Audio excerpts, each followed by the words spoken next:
Hello, mambo vipi mpenzi msikilizaji na mfuatiliaji wa chaneli yako pendwa ya simulizi zetu. Nikukaribishe tena katika simulizi ya Siri ya Kaburi Lisilo na Jina, na leo tukiwa katika episodi ya 10. Msimulizi wako ni mimi Ananice. Karibu. Katika episodi ya 9 tulishia pale ambapo Lea aliweza kumshuhudia Malkia akiwa anaelekea katika nyumba za watumishi, na ilikuwa ni usiku na alikuwa anaenda kwa kunyata. Je, nini kilifuata? Malkia ni wapi anaelekea na ana siri gani? Twende tufuatilie kwa pamoja. Lea akajiuliza, Malkia amefuata nini huko? Lea akaendelea kumtazama Malkia. Mtukufu Malkia alifika mpaka kwenye nyumba moja ya mtumishi, akatazama kushoto na kulia, alafu akausukuma mlango na kuingia ndani. Malkia ameingia tena kwenye nyumba. Huenda kuna mtumishi wa kiume anafanya naye mchezo mchafu, maana haiwezekani leo asubuhi nimwone hapo tena muda huu anaingia. Ngoja nizunguke nyuma ya nyumba aliyoingia. Lea alitamani kufahamu kinachoendelea kwa Malkia Penina, maana asubuhi ya leo yeye na Amina walimwona Malkia akitoka ndani ya nyumba hiyo, tena muda huu amemwona Malkia akiingia humo. Lea akawa na shauku ya kutaka kujua mengi yanayomhusu Malkia. Akazunguka nyuma ya nyumba kwa umakini wa hali ya juu. Alinyata ili asigundulike kama anaenda kupiga chabu. Binti Lea akafika mpaka nyuma ya nyumba. Akainua macho juu ukutani ambapo alikiona kidirisha kidogo cha mbao kilichokuwa kwa juu. Lea akaangaza chini. Akaona tofali 3 zikiwa zimepangwa. Akazichukua moja baada ya nyingine, akawa anazipanga karibu na dirisha ili zimsaidie kupanda juu. Akazibebanisha zote, alafu akapanda juu ya zile tofali. Urefu wake ukamsaidia kulifikia dirisha. Akatafuta upenyo kuchungulia ndani. Kwa bahati nzuri dirisha hili lilikuwa la chumbani, na ndani kulikuwa kumewashwa taa ya utambi. Lea akafanikiwa kukiona kitanda kikiwa kitupu. Alafu baada ya muda mfupi akamwona Malkia akiingia ndani ya hiki chumba. Malkia alipoingia chumbani akashusha pumzi. Alipomaliza akainama uvunguni ambapo alitoa kibuyu kilichofungwa tambala jeusi kwa juu.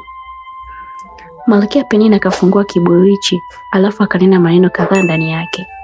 Alipomaliza akakiweka kibuyu juu ya kitanda, kisha akainama tena uvunguni. Akatoa sanduku kubwa lililotengenezwa kwa mbao. Akalibeba na kuliweka juu kitandani karibu kabisa na kibuyu. Lea akazidi kuwa makini wakati wa kumchungulia Malkia. Akamwona Malkia Penina akilifungua sanduku ambalo ndani yake palikuwa patupu. Malkia Penina akachukua kibuyu kisha akamimina unga mweusi uliokuwa ndani yake. Unga huu akaunyunyizia ndani ya sanduku kwa kitamka maneno anayoyajua yeye. Mara ghafla kuna zimu likaonekana ndani ya sanduku. Zimu lile lilikuwa kubwa na la kutisha. Baada ya Lea kuliona akajikuta akashtuka mpaka Malkia akahisi huenda kuna mtu anamchungulia dirishani. Malkia akasogea dirishani kwenda kutazama nani anamchungulia. Tukirudi katika kijiji cha Mpepo, Jeta alionekana akiwa amelala chumbani kwake. Lakini wakati amelala, Mzee Maganga akaonekana akichungulia mlangoni kwa kutumia upenyo mdogo wa mlango. Akamwona Jeta amelala usingizi wa pono. Mzee Maganga akatabasamu na kusema, "Leo lazima nikuoneshe na utaniambia mwanangu yupo wapi. Haiwezekani muende wote alafu urudi peke yako. Leo ni leo, asemao kesho ni mwongo." Mzee Maganga akarudi chumbani kwake haraka. Alipofika kavua nguo zake kisha kavaa nguo nyekundu zilizokuwa juu ya kitanda. Akajifunga vitambaa vyekundu kichwani. Akajifunika shuka jekundu na kujifunga kiunoni shuka lingine lenye rangi nyekundu pia. Alipomaliza akainama uvunguni na kutoa kibuyu chake. Akakifungua alafu akanena maneno mafupi ya kichawi. Alipomaliza akainua juu kibuyu chake ambacho kilitoa mwanga mkali mithili ya radi. Mzee Maganga akatazama pande 4 za dunia. Akaanza kuzunguka kwa kurukaruka huku akiwa ameshika kibuyu chake. Akazunguka kwa awamu 3. Alipomaliza akakitazama kitanda chake. Akainua kibuyu juu kwa mara nyingine tena. Alipoinua akakielekeza kitandani kwake. Mwanga mweupe ukatoka ndani ya kibuyu. Ukazunguka kitanda chake kwa kasi kubwa. Baada ya mwanga mweupe kupotea kitandani, akaonekana mtu anayefanana na Mzee Maganga. Mtu huyo alikuwa amelala, lakini nguo alizovaa ni tofauti alizovaa Mzee Maganga. Mzee Maganga na wachawi wengine huwa wanafanya hivi ndipo wakiwa wanaenda kuanga. Wanaacha mtu anayefanana na wao ili wasishtukiwe. Mzee Maganga akatazama juu kisha akatazama chini. Akapiga magoti alafu akapotea kichawi. Tukirejea katika kijiji cha Utambi, ilikuwa kama bahati kwa Lea, maana Malkia hakumuona. Lakini Malkia Penina akashusha pazia ambalo lilikuwa linapepea pepea. Lea akasimama tena akaendelea kuchungulia. Naona ameweka pazia. Ngoja nitafutie upenyo mwingine, alisema Lea kimoyomoyo huku akichungulia sehemu nyingine. Akafanikiwa kupata upenyo mwingine pale pale dirishani. Pazia chakavu alikufua dafu kwa chigo la umbea kutoka kwa Lea. Alimwona Malkia akilitoa jitu ndani ya sanduku kwa kutumia kibuyu. Jitu lilikuwa kubwa sana, sura yake ilikuwa mbaya. Meno yake yalikuwa yametoka nje, halafu udenda ulikuwa unatoka mdomoni. Zimu hili lilikuwa na pua mbaya zilizojengeka kama tanuru za mkaa. Zimu lilitoka ndani ya sanduku alafu likajilaza kitandani. Lilikuwa linanguruma kama simba mwenye njaa kali. Malkia akatoa sanduku kisha akarudisha uvunguni. Akacheka kicheko kisichokuwa na sauti kubwa. Akaitazama zimu lililolala chali kitandani. Akavua nguo zake na kubakia mtupu. Lea akakaa makini zaidi ili aendelee kumtazama Malkia wake. Akamwona Malkia akipanda kitandani kisha akakaa juu ya zimu hili. Malkia akachukua uume wa zimu akaingiza sehemu yake asili inayotumika kupitishia mtoto. Baada ya kugusanisha kiungo chake na cha zimu, akaanza kujipatia burudani. Zimu likazidisha miungurumo na udenda kutoka. Lea akabaki mdomo wazi kwa anachokiona. Ina maana Malkia anafanya mapenzi na hilo zimu? Yalikuwa ni mawazo ya Lea. Lea alishuhudia Malkia anavyolibusu zimu mdomoni. Hakuwa na kinyaa kabisa.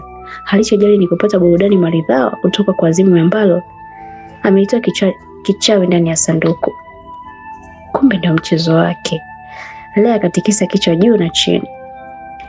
Masikio ya Lea akanasa sauti ya Malkia wakati alipokuwa anajihudumia. Malkia alisikia akisema hivi: akifa mfalme utakuwa mume wangu halali. Utakuwa mfalme na mimi nitakuwa Malkia.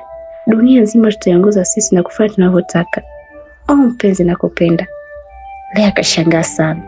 Akasema, inatakiwa nitimize haraka nilichoambiwa na mfalme kama Malkia hajapata nguvu. Lea akashuka taratibu kwenye tofali alizokuwa amepanda. Akaanza kunyeza taratibu kurudi chumbani kwake alipomwacha Amina. Alifanikiwa kuingia ndani pasipo kuonekana na walinzi wa mfalme. Akamkuta Amina bado amelala fofofo. Lea akashusha pumzi kisha kalala kitandani, huku akiwa na hofu kubwa kwa alichokiona. Tukirudi katika kijiji cha Mpepo, ilikuwa ni saa 8 kasoro dakika 15 usiku. Chini ya mti mkubwa wa mbuyu uliopo katikati ya kijiji cha Mpepo, kuna kimbunga kilizunguka kwa kasi kubwa mpaka matawi ya mbuyu katikisika. Kimbunga kile kilikuwa kinauzunguka mbuyu kwa kasi. Baada ya awamu 3 kupita, kimbunga kikapotea alafu wachawi wawili wakaonekana. Wachawi hawa walikuwa ni wazee. Wamevalia mavazi kama aliyokuwa anavaa Mzee Maganga nyumbani kwake. Walivaa na kujifunga nguo zenye rangi nyekundu. Sura zao walizipaka unga mweusi ambao ni dawa kwao. Unga huu huwasaidia kutoonekana na mtu yoyote ule. Wachawi wakaanza kurukaruka huku wakicheka. Walirukaruka kwa dakika kadhaa kabla Mzee Maganga kutua. Hivyo wakawa wamefika wachawi 3. Baada ya muda kidogo kupita, wakaonekana wachawi 4 wakija eneo hili kwa kutumia ungo. Wachawi hawa walikuwa wanapaa kutumia nyungo zao ambazo waliziongoza kwa kutumia mikia ya simba na ya fisi. Walipofika eneo hilo wakashuka taratibu.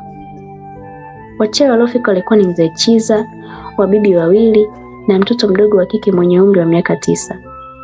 Waliposhuka wakaanza kucheza na wenzao ngoma za kichawi. Walicheka sana vicheko ambavyo viliwatisha watu wanaoishi karibu na huo mti. Paka, mbwa na fisi walikuwa wanapita eneo hili. Milio ya wanyama hawa 3 ikazidi kukipamba kikao chao. Paka nao walilia mnyeo mnyeo, fisi nao kaongezea kelele zao. Ngoma za kichawi zikaendelea kupigwa mpaka ilipohitimu saa 8 kamili usiku. Baada ya saa 8 usiku kufika, wachawi wote wakakaa kimya, huku macho yakitazama huko na kule. Kwa mbali walifanikiwa kumwona fisi mkubwa akikimbia kusogea eneo alilopo. Na juu ya fisi alionekana mtu akiwa amepanda. Mtu huyo alikuwa Bibi Kikongwe anayeogopeka sana kijijini. Alikuwa amevaa mavazi mekundu, alafu macho yake yanatoa miale ya kijani. Bibi huyo alitumia masikio ya fisi kama usukani. Walipomwona wakapiga magoti kwa heshima mpaka pale bibi alipofika. Akashuka juu usafiri wake wa kichawi, alafu akamwambia fisi akae pembeni. Nenda ukatulie pale, alisema bibi. Wachawi wakiwa wamepiga magoti wakatoa heshima kwa bibi ambaye ni mkuu wao. Heshima yako mkuu. Bibi akacheka. Simameni. Wachawi wakasimama. Bibi akatoa tamko. Pigeni ngoma, leo ni siku ya furaha, au mmesahau? Wachawi wakacheka sana. Mzee Chiza akanyosha mkono juu. Ikashuka ngoma ya kichawi kisha akaanza kupiga. Wachawi wengine wakaanza kurukaruka. Walicheza kwa kubambiana, haijalishi kama ni wazee. Tukio katika kijiji cha Utambe. Malkia Penina alihitimisha safari yake ya kujipatia raha kwa Zemu. Akashuka kitandani kisha akavaa nguo zake. Alipomaliza akachukua kibuyu uvunguni. Akakipuliza kibuyu mara 3. Malkia Penina kuishia hapo. Akachukua sanduku akaliweka kitandani. Akalifungua alafu akaongea maneno ya kichawi ndani ya kibuyu. Ghafla binivu zimu likabadilika na kuwa panya mdogo. Malkia akamchukua yule panya akamweka ndani ya sanduku. Kisha akalifunga sanduku kwa ustadi mkubwa, akalibeba kisha akarudisha chini ya uvungu. Akarudisha kila kitu mahali pake. Baada ya kumaliza akatoka nje kwa kunyata. Akawa anakopa walinzi wasimuone wakati anarudi. Upande wa kijiji cha Mpepo nako, ngoma ya kichawi ilidumu kwa takriban nusu saa. Mkuu wa Kilingaiki akapaza sauti, "Kaeni kimya!" alisema bibi huku akitikisa kichwa. Bibi huyo anafahamika kwa jina la Bibi Asma. Ni bibi yake na Asma ambaye inasadikika kuwa mpenzi wake na Jeta. Wachawi wakakaa kimya. Bibi Asma akachukua mkia wa fisi akaanza kuzungusha pande zote. Alipomaliza akawageukia wachawi wenzie. Akasema, "Siku ya leo ni siku ya burudani. Tunaenda kula chakula na kunywa kinywaji chetu." Bibi akacheka kicheko cha kutisha. Kicheko chake kilisindikizwa na milio ya paka ambao wanalia mithili ya watoto wachanga. Bibi akaendelea kusema, "Ingawaje vita yetu na wachawi weusi ni kubwa, lakini hatuwezi acha kufurahia kwa hivi vichache tunavyovipata." Bibi akawatazama wachawi kwa mshangao. "Halafu, mmeanza lini kusimama? Kwani hamwezi kuchukua viti?" Wachawi wakatazamana. Bibi akawaambia, "Hebu kila mmoja alete kiti haraka, maana leo tuna mambo mengi ya kujadili, na baada ya kikao hiki tutakula nyama ya mtu." Wachawi wote wakamuunga mkono bibi kwa kucheka kicheko ya kutisha. Vicheko vilitamalaki eneo hili. Wachawi wote wakainua mikono juu huku wakicheka. Baada ya sekunde kadhaa kupita, mwanga wa radi ukashuka eneo lilopo. Baada ya mwanga kushuka, ukawa umeleta watu 6. Watu hawa hawakuwa wachawi, bali ni wanakijiji wa Mpepo. Wanakijiji hawa wameleta kichawi, hivyo hakuna anayefahamu kama yupo hapa. Wao wamechukuliwa tu wakati wa milala. Kwa kawaida wachawi huwa wanatumia binadamu wa kawaida kuwatumikisha kazi zao. Kwa mfano, wanaweza kumchukua mtu usiku wakaenda kumlimisha mashamba. Mtu huyo hawezi kufahamu kama alikuwa shambani, japo asubuhi ataamka akiwa amechoka sana. Vivyo hivyo kwa hao wanakijiji 6 wa Mpepo walioitwa hapa, hawajitambui, yaani wapo kama mazezeta. Watakachoambiwa watatii kwa sababu ufahamu wao umefungwa kwa nguvu za giza. Bibi Asma akawaambia wachawi wenzie, "Kila mmoja achague kiti chake, ila huyu kibonge atakuwa wa kwangu." Bibi akamchagua mama mmoja ambaye alikuwa mnene kuliko wote. Mama huyo alikuwa amevalia nguo ya ndani peke yake. Wachawi wote waliokuwepo hapa, akiwemo Mzee Chiza na Mzee Maganga, wakachagua watu wao ambao watawatumia kama viti. Waliwaamuru wapige magoti huku mikono wakikunja, yaani walikaa mithili ya mbuzi. Kila mchawi akakaa juu ya mgongo wa mwanadamu. Ama kweli binadamu wana huruma, yaani wameogoza binadamu wenzao vitu vya kukalia. Tena wanaona raha sana kwa kitendo wanachokifanya. Bibi naye akakaa juu ya mgongo wa Mama Bonge. Kikao cha kichawi ikaanza rasmi. Bibi akapaza sauti kwa kusema, "Ingawaje tunafurahia, lakini bado vita yetu na wachawi weusi ipo pale pale. Ni lazima tufanye juu chini kuwateketeza wote. Tusipofanya hivyo watatuwai. Si mnaona walichokifanya baada ya kuchelewesha kafara? Wametuwai wakaweka sheria ya kichawi kuongea mwisho saa 12. Sasa sheria hiyo inatufunga hata sisi. Hatuna uwezo wa kuongea kila ukifika huo muda. Kuongea kwetu ni mpaka tukivaa sura ya kazi. Je, tutaweza?" na wakati nguvu zetu zinaongezeka zaidi muda wa usiku na sio jioni? Bibi Asma akavuta pumzi alafu akaendelea.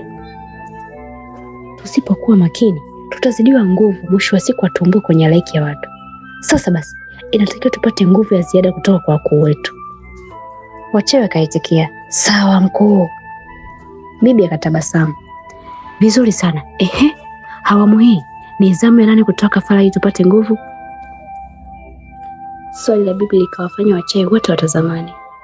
Kumtoa mtu kafara sio jambo dogo, tena ikiwa zamu yako inatakiwa mtoe mtu wako wa karibu au mpendaye ili kilingo chenu kiwe na nguvu. Mzee Chiza akanyosha mkono. Bibi Asma alipomuona akamruhusu kusema anachotaka kukisema.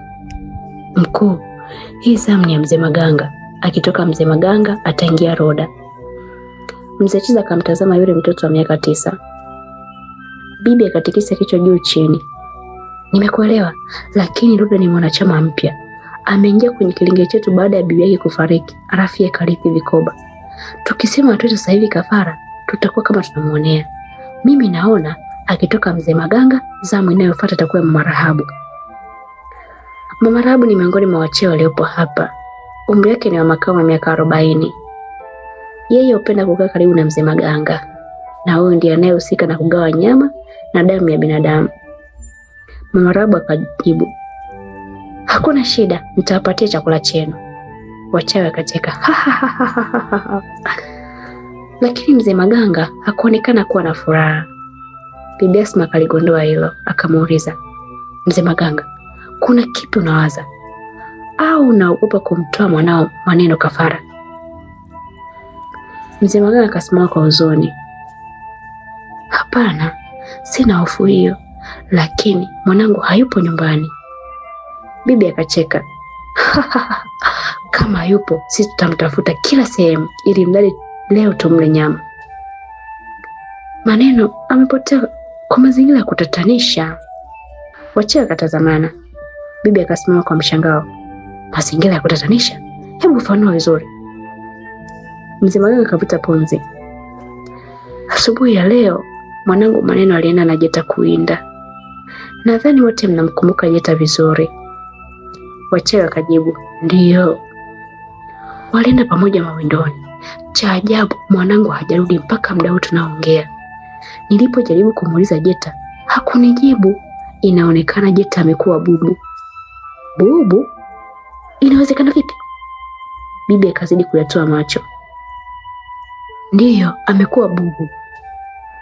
Bibi akachukua mke wake wa fisi, akauzungusha kama anapuliza mzee buchani.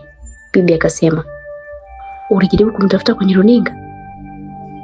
Ndiyo, lakini sikuona kitu. Inaonekana sehemu aliyopo uchawi wetu hawezi kufika. Bibi akakasirika.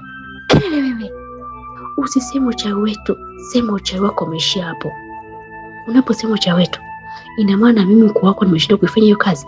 Mzee Maganga, chunga mdomo wako. Mzee Maganga akaomba msamaha. Nisamehe mkuu. Kama utakuwa umemficha mwanao kwa kuogopa tutamla nyama, basi tutakutafuna wewe mwenyewe. Alafu umesema Jeta anakuwa bubu. Huyo Jeta yupo wapi? Yupo nyumbani kwangu. Tutaanza na Jeta, alafu tutamalizia nyama ya mwanao. Lazima Jeta tumle nyama kabla hajafahamu siri ya kifo cha baba yake. Bibi Asma akacheka. Kila Bibi Asma alipocheka, upepo mkali ulivuma. Fisi, mbwa na paka wakaendelea kulia kwa nguvu, tena wanalia sauti ambazo zinatisha sana. Bibi Asma akakunja sura, alafu akamsogelea Mzee Maganga akamuuliza, ile dawa ya kuteka ufahamu tuliyokuambia umpatie alikunywa? Ndiyo, alikunywa, tena nilihakikisha amekunywa yote. Hapa Mzee Maganga alikuwa anazungumzia dawa ambayo alimpatia Jeta kwa madai ya kwamba itamsaidia asione mauzauza ya kichawi. Kumbe dawa hii alipatiwa na wachawi wenzie. Vizuri, hebu ngoja tumtafute mwanao kabla hatujamfuata Jeta. Bibi akainua mikono miwili juu. Ghafla vinivu, kuna chungu kikubwa kikashuka mikononi mwa bibi. Chungu hicho kilikuwa na maji ndani yake. Bibi akakitoa chini taratibu. Alipomaliza akaanza kuzunguka chungu kinyume nyume. Wachawi wenzie walikuwa wanamtazama tu mkuu wao wanachokifanya. Bibi akazunguka kwa awamu 4, akasimama huku macho yake akiwa ndani ya chungu. Akachukua mkia wa fisi akauzungusha ndani ya chungu kwa awamu 4. Bibi akatamka maneno ya kichawi, umbala unondolo uweme ukemele. Akaudia maneno haya mara 3. Bibi Asma alitegemea kuona picha ya maneno popote pale alipo, lakini cha ajabu hakuweza kumuona maneno, bali alimwona mjukuu wake Asma akiwa amelala kitandani. Bibi Asma akatoa macho kisha akatazama wachawi wenzie. Kuna tatizo, tena tatizo sio dogo, ni kubwa sana. Nimejaribu kumtafuta maneno sijafanikiwa kumuona, na cha ajabu namuona mjukuu wangu Asma. Hii inanipa majibu kwamba maneno atakuwa yupo sehemu yenye nguvu kubwa kama alivyosema mzee Maganga. Lakini tutafahamu tu, njia pekee iliyobaki ni kumtumia Jeta. Inatakiwa tumuue Jeta, zamu ya maneno, ili tupate nguvu ambayo itatusaidia kufahamu mahali gani alipo maneno. Endapo tukishindwa kufanya hivi, tutajikuta tumesambaratika wote, maana haifahamiki nani anahusika na hili. Mama Rahabu akamuuliza Bibi Asma, hao wachawi wote watakuwa wamemchukua? Bibi akamjibu, hapana. Kama ingekuwa kwenye nyumba ya wachawi weusi, basi ningeona ishara. Lakini hakuna ishara yoyote ile kutoka wachawi weusi. Hapa atakuwa sehemu nyingine ambayo inatakiwa tuifahamu mapema. Mzee Chiza akakaa kidogo kisha akasema, mkuu, mimi naona tuende tukamchukua huyo Jeta tumbete hapa. Tunachelewa kula nyama jamani, au wenzako mnaonaje? Wachawi wakaitikia, ndiyo kabisa. Bibi akawaambia, basi sawa mzee Chiza, mzee Maganga, Roda na Mama Rahabu, nyie mtaenda kumchukua Jeta, alafu wengine tutabaki hapa, sawa? Wakajibu kwa pamoja, sawa mkuu. Mzee Chiza, mzee Maganga, Mama Rahabu na Roda mwenye umri mdogo kuliko wote wakapiga magoti kisha wakapotea kichawi. Eneo hili vicheko vikaendelea kusikika. Wachawi 4 waliotumwa na Bibi Asma wakafika ndani ya chumba alicholala Jeta. Walitua ndani kupitia kona za chumba, alafu wakaanza kuimba nyimbo za kichawi. Mzee Maganga alisema, aimo. Wenzake wakaitikia, aimo. Akaulia tena, aimo, na wenzio wakajibu, aimo. Walipohitimisha awamu 2, wakaanza kucheka. Mzee Chiza akatoa ishara kwa wenzie. Ishara hii inawahitaji wamsogelee Jeta. Wachawi wote 4 wakaanza kumsogelea Jeta wakiwa wamegeuka kinyume nyume. Walimchezea Jeta kwa kila mbinu wanaoijua.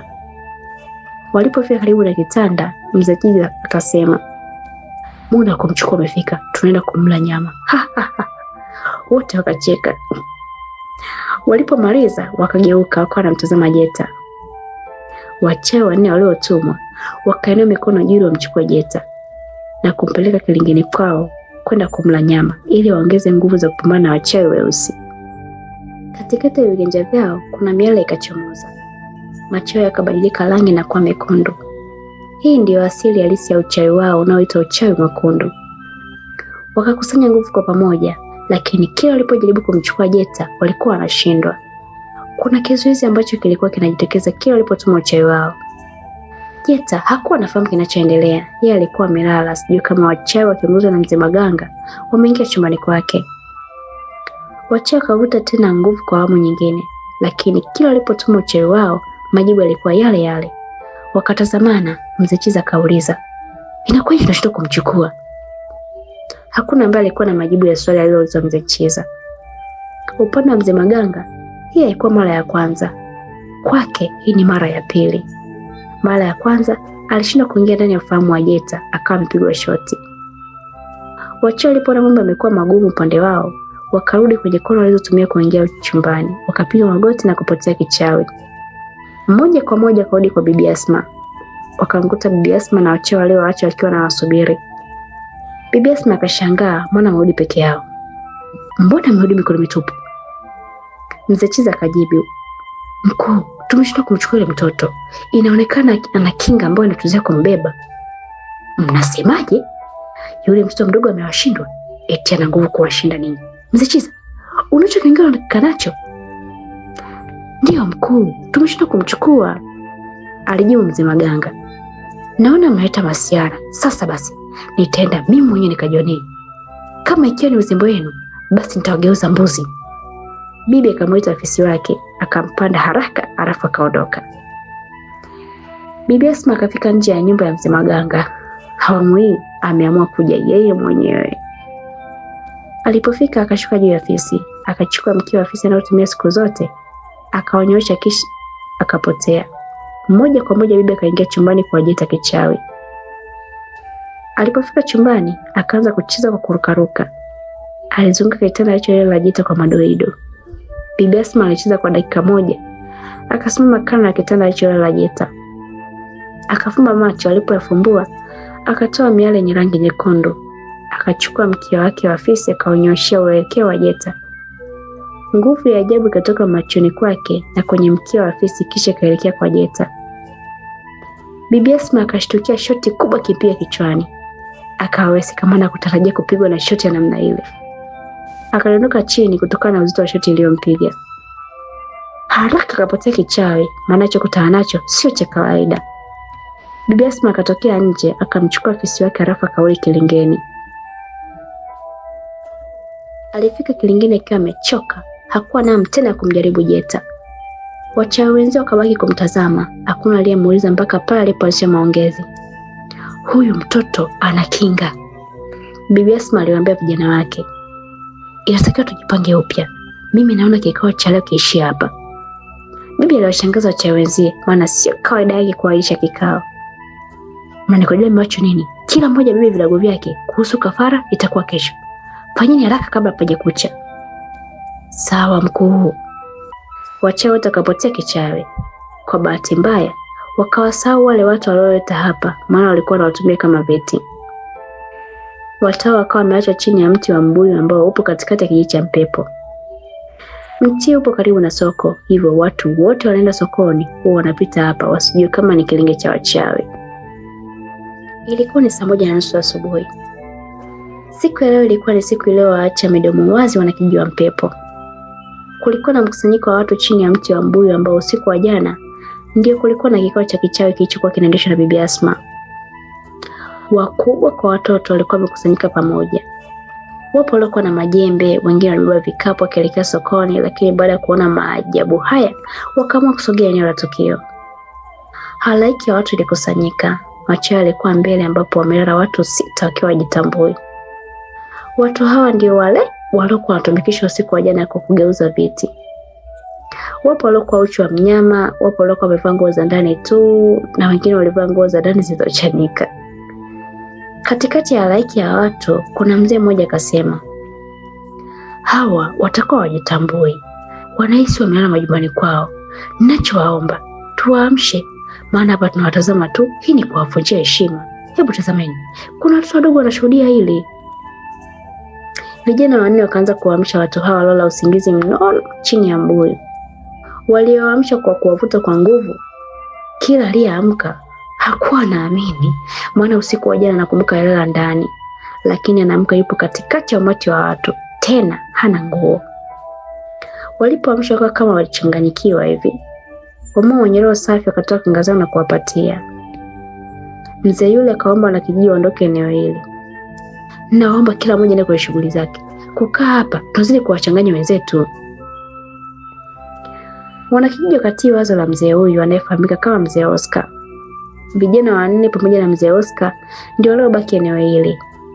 Mzee Oscar akapata jukumu la kuwaeleza hawa watu mwanzo mwisho, kuanzia walivyowakuta wakiwa wamelala chini ya mbuyu mpaka walipoamsha. Mzee Oscar akasaidiana na vijana wanne kuwapeleka watu wao kwa mwenyekiti wa kijiji. Lengo likiwa ni kufikisha taarifa kwa mwenyekiti wa kijiji. Ukistaajabu ya Musa utayaona ya Firauni. Na huo ndio mwisho wa episodi ya 10. Nikusiti usiache kusubscribe, kushare na kucomment. Tukutane katika episodi ya 11. Unajua mwenyekiti ni nani? Unajua anayoendelea katika kijiji cha Mpepo inasababishwa na nini? Ulikuwa na msimulizi wako Ananice. Bye.